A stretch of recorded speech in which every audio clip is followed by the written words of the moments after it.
সব খ্রিস্টান। গির্জা করা আছে, বড় বড় গির্জা।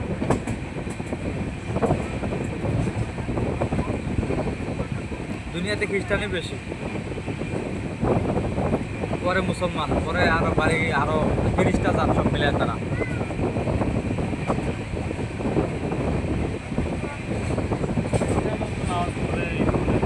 খ্রিস্টান নামাজ পড়লে কি তারা ভাই মানে না, বাইবেল মানে।